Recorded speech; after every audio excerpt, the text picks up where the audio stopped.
নিয়ন্ত্রণ হারিয়ে রাস্তার পাশে থাকা নয়নজলিতে ছিটকে পড়ল একটি যাত্রী বোঝাই সবুজ রঙের অটো। অল্পের জন্য বড় ধরনের দুর্ঘটনা থেকে রেহাই পেল অটো চালক সহ যাত্রীরা। সোমবার রাত 8:30 নাগাদ দুর্ঘটনাটি ঘটেছে বারাসাত টাকি রোডের দেগঙ্গা কার্তিকপুর বাজার সংলগ্ন এসডিপিও অফিসের পাশেই। রাস্তার পাশে নয়নজলিতে ছিটকে পড়া অটো চালক সহ যাত্রীদের দেগঙ্গা থানার পুলিশের উপস্থিতিতে উদ্ধার করে স্থানীয় মানুষজন। সূত্রের খবর, বেলিয়াঘাটার দিক থেকে আসা অটোটির সামনে উল্টো দিক থেকে তীব্র গতিতে আসা একটি লাল রঙের ছোট গাড়ি সামনে চলে আসায় ঘটে যায় এই দুর্ঘটনা। দেখুন সেই মুহূর্তের ভিডিও। ছবিটি তুলে পাঠিয়ে সহযোগিতা করেছেন পীযূষ বিশ্বাস। দেখুন সেই ছবি।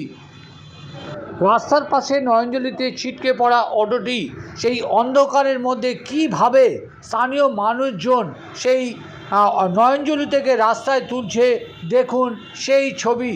তার পাশাপাশি দেখুন এই ঘটনা ঘিরে এতটাই চাঞ্চল্য ছড়িয়ে পড়ে, স্থানীয় মানুষজন একেবারে ভিড় জমিয়ে ফেলে এই ঘটনাস্থলে।